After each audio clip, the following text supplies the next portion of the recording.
Jessica, it's great to see you. And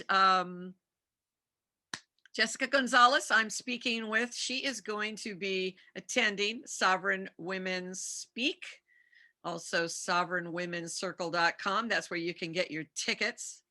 Here's my plug. Jessica, what the heck? So you're going to be coming out west in the sunshine. Look at this. I'm in California. You're coming Yeah, West I Coast, guess. baby. Yeah, I've never been out there either, so it'll be my first time. I've only ever Wow. been as far west as like Chicago, and I drove there. I didn't even fly, but I guess I was like, okay, I guess I'm getting on a plane and going out to Washington. Okay, So great. Here we is this go. Here we go. is this the first plane trip you've ever had, or just like Oh for no, fun? no, no. No, Okay. I've taken plane trips. Yeah, for sure. It's just, I've never been on that side of the country. Like I Uh-huh. we'll Yeah, see what that's yeah. like. We'll see what the weather's like, the fauna and the flora out there. We'll check it all out. It's going to See be what it's hot. like. It's going to be hot for one thing. It's I've obvious. heard. And the thing about the difference of me being in California and up north, and I had lived in Portland for a year, like back in another decade, and it can get humid around Washington State because they have all that beautiful foliage. There's just tons of greenery, and then the location of where Sovereign Women is going to happen is near Gig Harbor, and it's just I have not been there, but I have now been studying it and looking at it online, and Yeah, it's I've seen some beautiful photos. gorgeous, huh? The harbor, Yeah. and there's these women that are going to be going and taking us on little boat tours and stuff like that. But Jessica, I know that I was talking to you, and I mean, I harassed you to think about coming out and everything. What do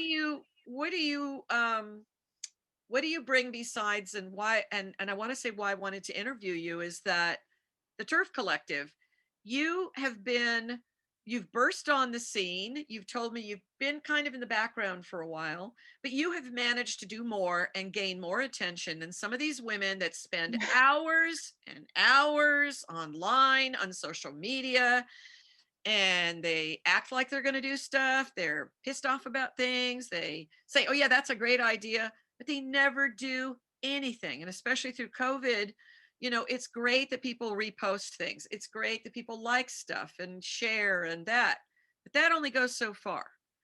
We need we need women like you who come up with these incredible campaigns and things. And so tell me about this TERF Collective. What the hell made you decide to do that?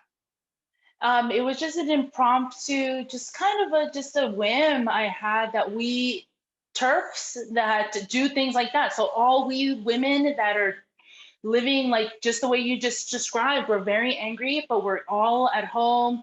This one's in this state, that one's in that state, a whole other country, but we're together all the time online. Let's formalize that a little bit. Let's get to doing actual meetings where we're talking to each other. And that's where that idea came from. So far, I'm really happy. It's been successful. The women come out twice a week, every week.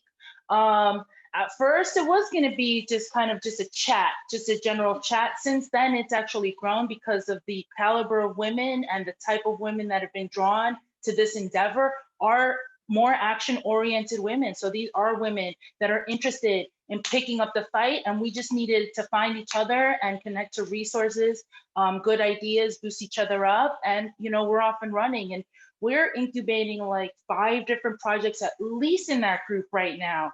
Every sister that's in there is a heavyweight, and we're always recruiting, and we always want bigger and better, so we can just multiply our impact that much more. So I couldn't be more pleased. So far, it's been really successful. I don't see an end in sight. I hope we continue to kill the game like we have been. So out of this TERF Collective, this thing and this meeting weekly, how did this idea that formulated in your brain that became a nationwide action that any any woman or man that's willing could take part in, a very cool something that is every day to everybody, and it has to do with a retail chain which I'm not going to mention, and this idea of really simple everyday activism and fighting this erasure of women and the safety of our bodies and little girls, all females, you created something that really shook things up, and it still is shaking things up, and it's still in operation. You know what? The idea, it was almost like it was right for anybody to come up with, because it was just a matter of somebody stumbling onto. Because the thing is that there is a study.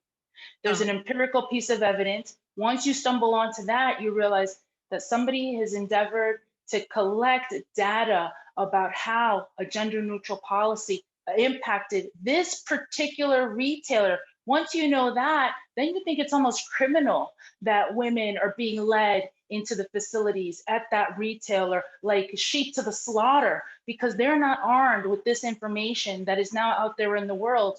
So all I had to do was think to myself, well, what if the women knew that information? So why don't you go ahead and explain it, since we know it exists online, it's public information. And what did this retail giant, and I will name it, Target, tell us about the study and what made you do what you did? So there was a study that was released in 2018. In the year 2016, Target changed its bathroom policies from requiring, use the one of your sex, to making it gender neutral. So you could use whichever facility best suited your air quotes, whatever that means, gender identity, which now basically means that anybody can go into any bathroom, anybody can go into any changing room, and nobody is empowered to stop you, ask you questions, push you out, or anything like that. So somebody decided in 2018, or well, the study was released in 2018, that studied all the um, sexual assaults that had happened in Target facilities since 2016, since they imposed that gender neutral bathroom policy. And the results are quite compelling. I mean, increases across the board, across different kinds of sexual assault. And the study itself is really well documented. The study authors created a data sheet linking to media reports. So this is verifiable, media verifiable attacks on women and girls in Target restrooms and Target changing rooms since they made that policy change in 2016. We consider it quite negligent. And of course, as I mentioned, women, both employees and shoppers, deserve to know that they're basically being used as human shields, and that any man willing to go in there and exploit this policy to prey on women and girls is emboldened and empowered to do so per Target's own policy. And we just saw this happen in Los Angeles with the We Spa, which we know here in California.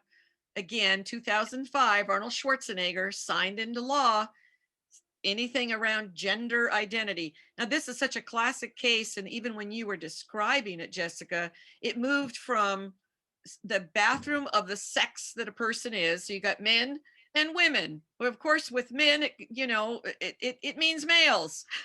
With women and girls, it's female.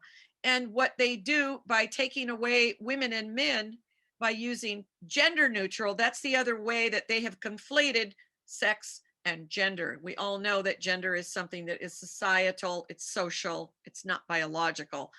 So I'm wondering, have you had any or heard of any feedback from any of the Target workers or any staff, or have you heard things back from people that have gone out with this campaign? Is there anything that's come back yet about that at all that you've heard? We have had somebody stumbled onto the flyer and hit Twitter with it, tagged Target, and let it be known that they consider it hateful and they're against it. Oddly enough, the first person to hit the internet with it, with a hard copy one of our flyers, was a young mother. So this really shows how prevalent and how prevalent the ideology is and how captured the women of America are. That this woman, who we can tell from just her public Twitter feed, is a relatively new mom, how this young mom who lives in a body and in a society where she is oppressed on the basis of being female, where she incurs and faces all the problems we all do for being female under patriarchy. Her first instinct is not to absorb the information, but to go home and think that it may be hateful to men. So we really have a tall task in order. Um, but that's the first one. Uh, How many that's cities? I'm sorry. How many cities do you know at this point have been seven, affected? 17 to date at least. And how many targets are there throughout the United States?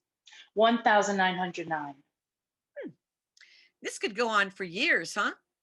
Until It they could. change their policy back to make it sex separated and safe again for girls and women. And also young boys. I mean, I know the whole thing around very small boys. There's a reason that mothers throughout millennia have in any place that has public bathrooms, that they would bring their 5-year-old son with them into the bathroom. Once you get past about 10 or 11, they start going into the men's room. There's a reason for that. It's statistics. It has to do with not just sexual assaults, it has to do with murder rates, child abductions, sex trafficking, everything. Everything. This stuff is Everything. based on years and years of, research. So kudo for you. That is just, that women are running around doing this. So do you know approximately how many activists have or women have become activated by this? You said 17 cities. So we've got at least 17. Yeah, I believe we have a couple dozen because in some of the cities they're working in teams. They don't like to go alone, and ideally, if sisters have somebody to go with, that's ideal. I like the idea of sisters working in pairs. You can watch out for each other a little bit better. You're not as nervous. You could be a little bit more careful if you're watching each other, minding each other, better aware of your surroundings and things like that. So I like that very much. So far, we have a couple dozen sisters that have been that have done it so far, and I have at least another dozen more in communication with me that are trying to get involved and are just asking me questions, clarifying questions, and things like that. And I like that. I like that this campaign is growing. I like that women are feeling activated and empowered to actually take action. It's an action that's cheap, easy. You can do it where you are. You don't have to get on a plane and travel somewhere. You don't have to get on a train and travel somewhere. A lot of sisters have this store within walking distance or just a short bus ride away. So you just make your prints and it's cute and fun. It's a cute craft. You get your little print, you sit while you're watching your YouTube, you're watching Karen Davis, you're watching Glinner, the mess we're in, and you're cutting up your little papers, you're doing your little quarter folds. It's gotten to be, just a really cute activity. And then you go out and you do a little bit of action. Every time you go out, you have the potential to peak as many women as flyers you put out. So if you put 120 flyers that day, you have the potential to peak 120 women in your community. That's 120 sisters that could be your comrades tomorrow. That's right. So you've got a Give Butter campaign launched because you're not a woman of wealth. And there are most of us in the world that, the majority of women in the world struggle every day with different kinds of jobs and different situations, just living situations that we're in, especially through COVID. It's been really difficult. And I know that that's something that has happened with you as well. And so you've got a crowdfunder that just started up for very basic needs. You're not trying to get anything that's like, I want to go to Cuba after this, or I want to fly to France, or No, I'm going to buy a new car. I mean, it's no. like, I saw your crowdfunder. It's really basic stuff. And what are you hoping with the effort and everything that you are making to come out west and spend a few days? What do you hope to get out of it, Jessica? And what do you hope So to offer?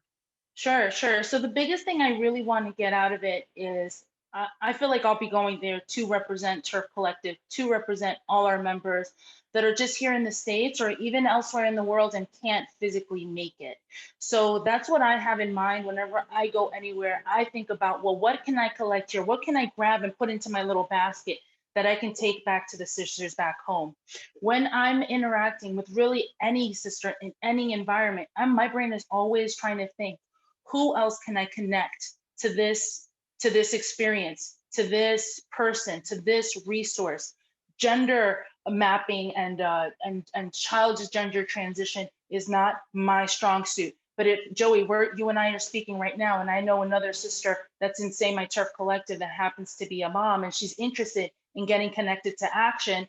Well, now I know Joey. Joey's a great person. She's the lead on this nationally. Let's boom boom. Let's get you connected. I do this all the time, everywhere, and I think that should I be present in Washington, I'll have the opportunity to do that even more because that's where everybody's going to be, So I feel that's what I'm going to be going there to do is connect to different people, learn more about what they're doing and learn who I can plug in with them, who I can bring back, resources I can bring back and stuff like that. I'm all about connectivity.